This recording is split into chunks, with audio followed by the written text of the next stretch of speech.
Alhamdulillahilladzi hadana subulas salam wa afhamana bi syari'atin nabiyil karim.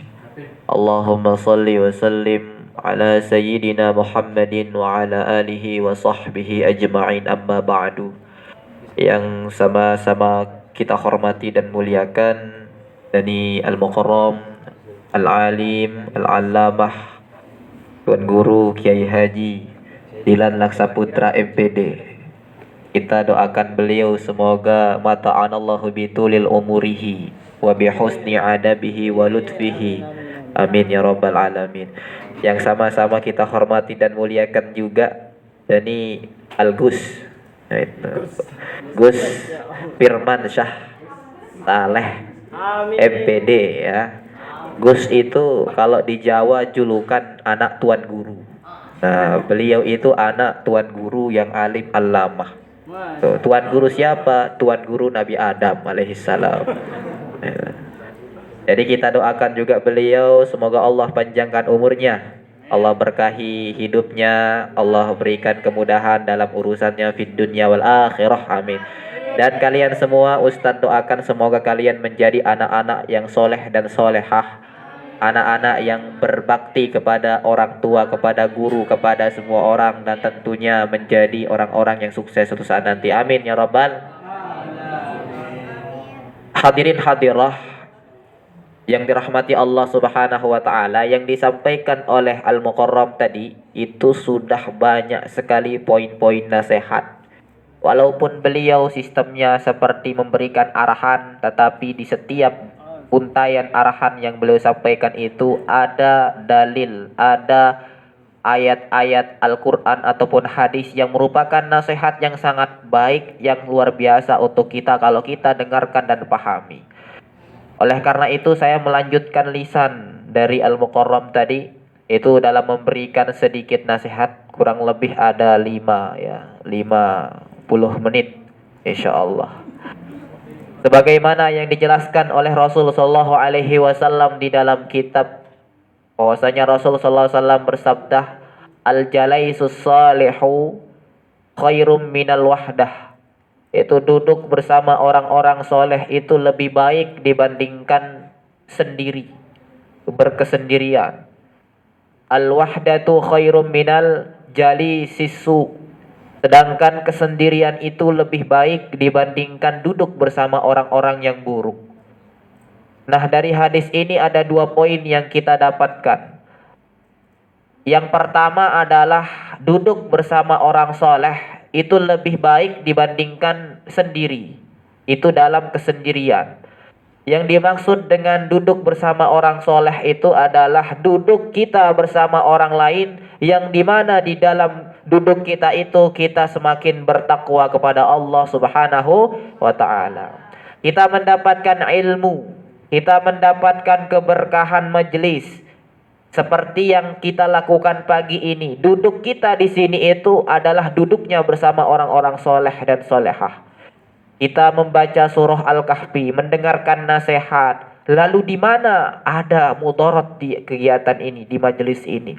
Maka majelis yang mulia seperti ini, itulah yang disebut sebagai al-jalaisus salihu, yaitu duduknya orang-orang bersama dengan orang-orang soleh. Itu lebih baik dari kalian sendiri merenung. Tidak jelas. Tetapi poin yang kedua yang harus kalian perhatikan adalah al-wahdatu khairum minal jalisisu. Duduk bersama kesendirian atau sendiri tadi itu lebih baik dibandingkan duduk bersama orang-orang yang buruk. Tentu kebalikannya. Majelis yang buruk, duduk bersama orang-orang yang buruk, itu adalah duduk yang ketika kita duduk banyak kemaksiatan yang akan muncul. Tiba-tiba tadi tidak ada niat melakukan kejahatan, datang Sophia bertemu sama Gapira, ternyata tidak ada niat untuk melakukan kesalahan dosa. Tiba-tiba datang Sophia menceritakan tentang Naura, kejelekan Naura. Tiba-tiba bercerita, Naura itu kok gitu ya. Kenapa? Oh gitu, oh gitu. Saling menceritakan keburukan. Artinya majlis yang seperti itu duduk bersama orang-orang yang sering menggibah, memfitnah, yang semakin kita jauh dari Allah Subhanahu wa taala, yang semakin kita jauh dari kebaikan, maka itu lebih buruk dibandingkan kesendirian. Maka gini, yang kita inginkan adalah duduk bersama orang-orang baik. Maka carilah teman-teman duduk yang baik. Carilah teman-teman sepergaulan yang bisa mendekatkan kalian menuju kebaikan. Kalau dengan kalian duduk dengan teman kalian, kalian semakin rajin belajar, silahkan duduk selalu bersamanya. Tapi kalau dengan duduk dengan teman kalian itu semakin jauh dari kata belajar, semakin males dari kata belajar, semakin jauh dari pemahaman-pemahaman materi. Kalau ada materi disampaikan oleh guru, ada teman kalian yang mengajak kalian bicara, maka saya bisa pastikan jauhi teman-teman seperti itu. Jadi silahkan sekarang kenali teman-teman kalian di kelas. Siapa kira-kira yang sering mengajak kalian berbicara di belakang?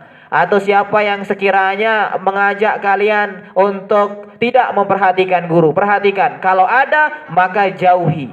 Kira-kira ada atau tidak? Ada atau tidak? Banyak atau luwe? Banyak atau banyak? Banyak. Maka jauhi itu, jangan teman sama mereka. Jangan berteman sama mereka sampai mereka sadar bahwa mereka itu adalah sebagaimana yang disebut sama Al-Mukarram tadi adalah bukan saya yang sebut, ya syekh aja saya sebut tadi itu. Kalian yang lanjutkan itu. Maka dijelaskan dalam hadis, al-mar'u ala dini khalili.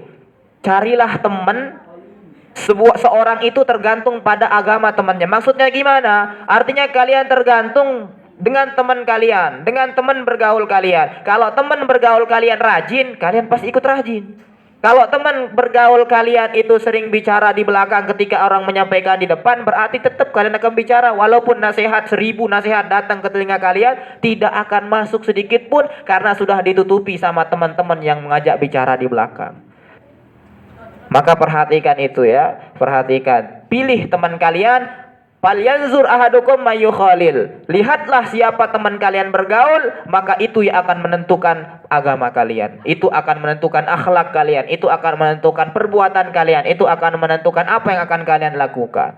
Maka di sini terakhir saya ingin menyampaikan pertanyaan yang disampaikan oleh Al-Imam Al-Ghazali. Dari 6 pertanyaan itu cukup 2 yang akan saya sampaikan pertanyaannya. Pertanyaan pertama, Imam Al-Ghazali bertanya kepada murid-muridnya. Semisal kalian, saya tanya sekarang, apa yang paling dekat dengan kalian? Pasti kalian akan menjawab apa? Seperti muridnya Imam Ghazali, ada yang menjawab orang tua, kasih sayang, kemudian pacar, kemudian suami, istri, itu yang paling dekat. Tapi Imam Al-Ghazali mengatakan yang paling dekat dengan kita itu adalah kematian. Kullu nafsin dha'iqatul maut. Fa innama tuwaffawna ujurakum yaumal qiyamah faman zuhziha 'anil nar wa udkhilal jannata faqad faz. Wa mal haya illa mata'ul. Nah itu Ustadz Firman gurur. Jadi kematian itu pasti.